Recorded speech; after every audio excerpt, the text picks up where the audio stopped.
Hey everyone, Ryan Young, KAATARO Jiu-jitsu.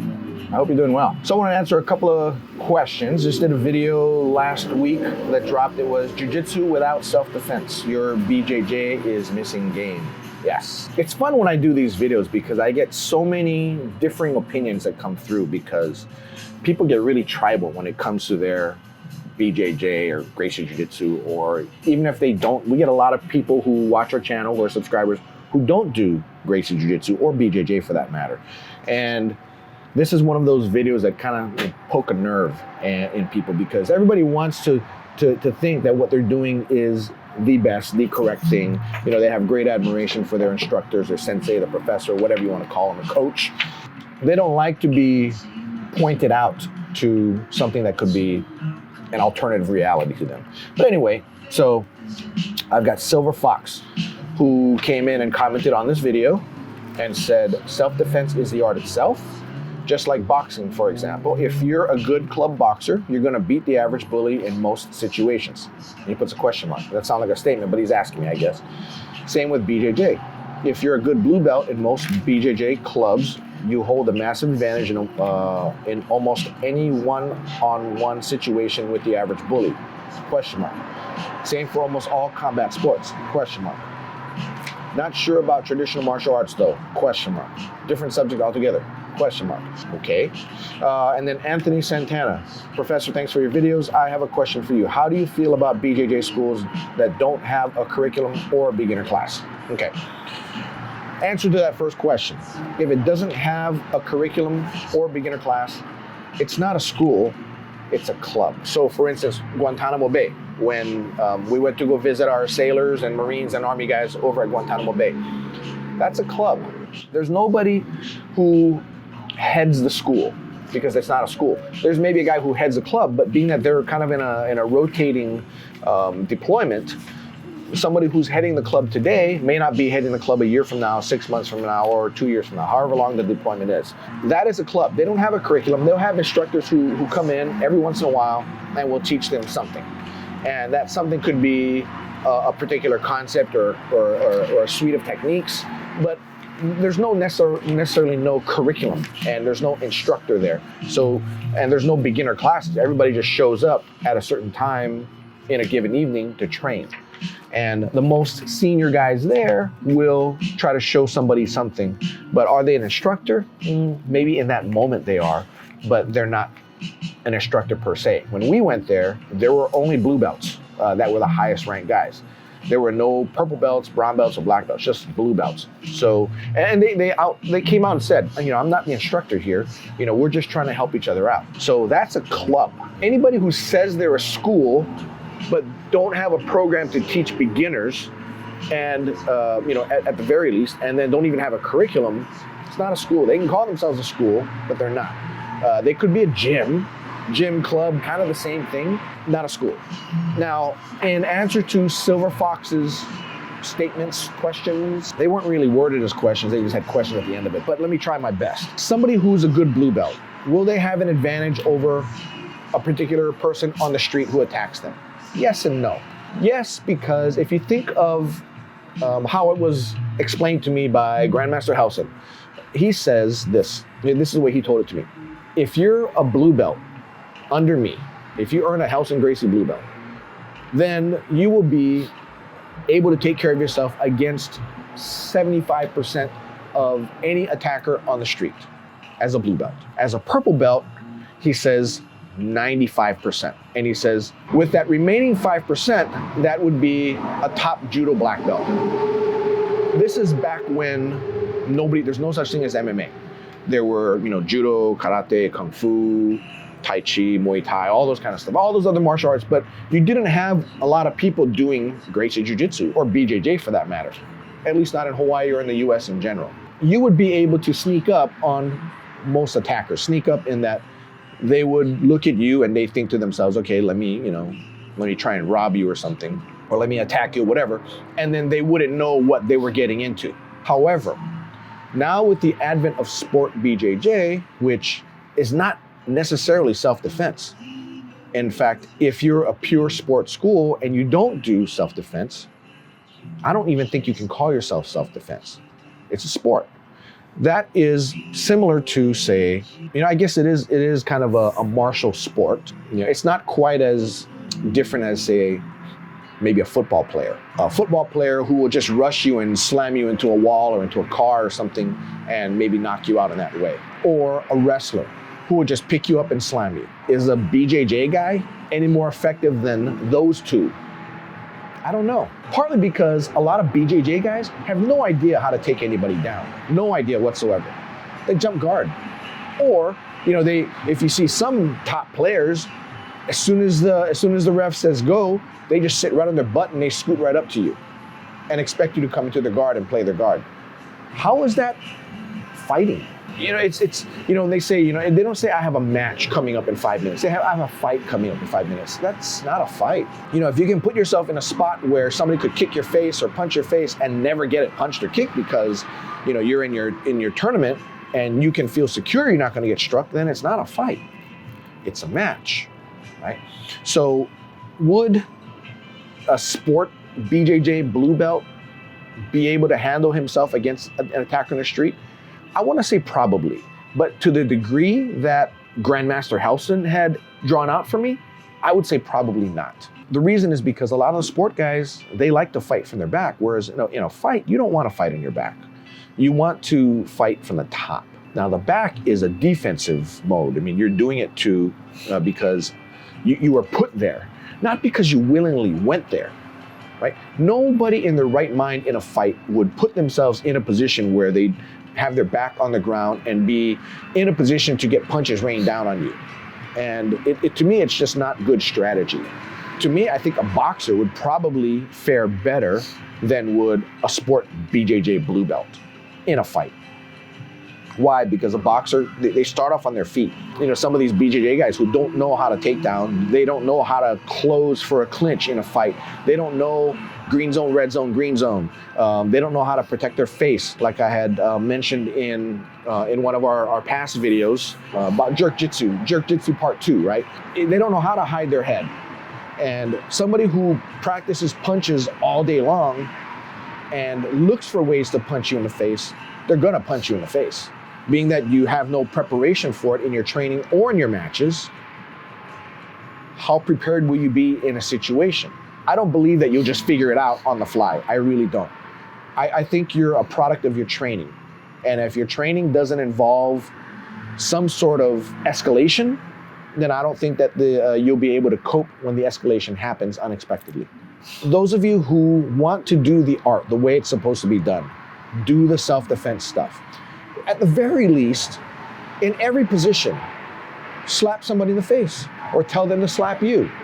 Just so you can, and believe it or not, when you just do it just like this, just simple like that, you're somebody's guard, you stand up and you just start doing this to their face. If you've never done it before, I've seen black belts who are in that situation and they literally hands up, right? And they don't know what to do. They have no idea how to pull the person closer. They have no idea how to get close. No idea whatsoever. It has to be, you have to be in your training. You have to think like this. So I was explaining to one of my private students this morning about how I train to the lowest level that I possibly can against my opponent. What happens is, if it starts down where my thumbs are, and it is where my hands are right now, and they're training here, I'm training here, and I'm trying to beat them at their level. But let's say they take it up a little bit. Maybe they start to play a little harder. You can feel it when they start to escalate. So they escalate. So what do? I match up to where they are and I try to beat them over here. So wherever they escalate to, I escalate to. But the thing is, I can escalate all the way to here. They can escalate, I don't know where. But the thing is, I want to be able to escalate along with them. In fact, I was training with another private student yesterday who came in for his first session, and he's a martial artist. We're training with the gis on, but he does jiu-jitsu as well, blue belt at another school. And I'd set my hand in his collar, and he would start by grabbing my thumb, to try to prevent me from getting a grip on his collar. So, here we are like this, and he escalates it, right, by grabbing my finger. Okay, fine. So I tighten the finger up, I'm fully expecting it. I tighten it up, and I escalate a little bit, meaning I escalate by gripping and not letting him be able to pry my thumb off. And I'm seeing where he's going with it. So I take my hand out, I protect it, I grab the collar again, and he grabs my thumb again. So I'm realizing now it wasn't an accident, this is intentional on his part. So what I do is I squeeze again, tighten up, protect my thumb again, and see where it goes from there. And my thinking is, okay, that's his defensive technique. So I try a third time. And this time, when I reach in, he grabs my thumb, I grab his thumb back and I squeeze his thumb. I'm not trying to hurt it, but I'm letting him know that, yes, I can go there too. We discussed it later on, and he had mentioned that I was the first person to ever do that, do it back to him. And I did it in a way where I took it up to a little higher level. It's, okay, we're gonna play like this now, let's go. So I took it up a tiny bit. I'm not doing it to just end it right there, but I'm doing it to show him that, yes, I have a little headroom that I can go to. So if you want to escalate to that level, let's go there, right? But I'm not trying to finish him like this. I'm just going to whatever level he wants to go to. Now, if he started throwing punches, then I'd be okay. But I'm largely protected when I just train just by normal happenstance. I'm pretty protected because that's just the way that we're taught to do it. So if they do throw a punch, let's say to my rib cage, and I'm like, okay, that's how we're gonna train now. So I then take it up a little bit. Most people don't have that ability to escalate. The only way they can escalate is to go faster, right? That's their only way. So if they're losing to somebody, they're gonna try to speed it up, right? Oh, okay, or speed it up or go harder. But when you do that, you end up using a lot more energy. And what if your opponent, he can connect well? So as you move faster, you're taking him with you, right? And that's the whole thing about connection too. Little introduction on connection. Connection is making your body in tune with your opponent so that whenever they move, they have to take you with them. And no matter how fast they move, they're gonna move you faster. Imagine if I'm, you're stuck to your opponent like glue. I'm stuck to here. So whenever my opponent moves, guess what? I move too. No matter how fast he moves, I'm there with him. That's a basic introduction to what connection is. It takes a lot of practice. It's a feel-based thing. It's hard to see it, but you feel it. I hope that kind of explains the situation, and that you need to train for self-defense so that if you do get into a situation, you can handle the escalation, right? And when you think about a confrontation, right, it's like, hey, I don't want any trouble, right? My hands are up in front. I'm never at a point where I have my hands down and I'm looking at my opponent like this, right? That is very bad news, right? You see a lot of times, you see it on Facebook or YouTube, there's confrontation. See, guys are nose to nose. That is the dumbest thing to do, right? People who go nose to nose do not know how to fight. Because what they're doing is they're putting themselves out in a position to be knocked out. Whereas a smart person who's trained in the self-defense concept say, you know what? I don't want any trouble, hands in front of your face, right? So that if the punch comes, you're able to block and you're able to clinch, right? And you're able to close that distance, right? And then once you close the distance, you're able to get in and you can kind of clinch and you can kind of say, hey, look, I don't want to fight with you. I don't want to fight with you, and is there a way we can resolve this? But you're protected. Your head is, against his body. You can't headbutt your face. You've got his hand locked up. You've got his hips in control, and you're connected. You can't go anywhere. But by you being clinched there, you can take it up if they take it up. So if they start squirming and they start trying to hit you, you can then go toward the takedown. You can then mount. You can hold them down, right? And you can say, look, I'm not looking to fight with you, right? Can we calm down here and let's talk this over? And they're you've got them pinned, they can't move, but yet they go ape shit and they're trying to hit you, right? So then what do? You then shift to another position where you can kind of get to a position where you can hop up and you can, if you want to at that time, you can subdue him. That is self-defense. It doesn't, if you go and start to play an open guard on somebody, they can now start stomping you, they can kick you, they can throw punches at you. How are you gonna deal with that escalation from your back when they're on their feet? Oh yeah, no, my guard is so good that I can do that. No, I call bull crap on that. Make sure your jiu-jitsu has self-defense in it. If it doesn't, if you're not doing your self-defense concepts in your school and you like your school, you don't wanna leave your school, then supplement it with something. Get Hicks and Gracie's self-defense unit, which you can link to, which we have a link to in the notes below, so just click view more and you can get to it. Or get onto our Patreon channel, so you can get onto Dave Kama's, Patreon channel, get lessons from him firsthand, and you can do things there. And supplement it. If you don't have mats at home, get mats at your house. They're not that expensive. Invite some friends over. Hey, let's go over the UPA concept with that Dave goes over, or let's go over how to deal with a hair grab. Right? Let's work on that right now. Because a lot of guys, they like to have long hair. What happens if somebody yanks your hair, right, and pulls you by that? That's something that we teach women, but You know, there aren't, a lot of guys in our school don't have a lot of long hair, but I know that a lot of guys that walk around with long hair. You know, I've seen guys that are upper belts in jiu-jitsu and they have gauges in their ear, you know, rings that big in their ears. How do you deal with that? That's something that you never want to fight with. I mean, they can rip your ear out. I mean, that's bad. I mean, you know, that's why, you know, my hair has always been kind of buzzed like this. Why? Because nobody can pull my hair because there's no hair to pull.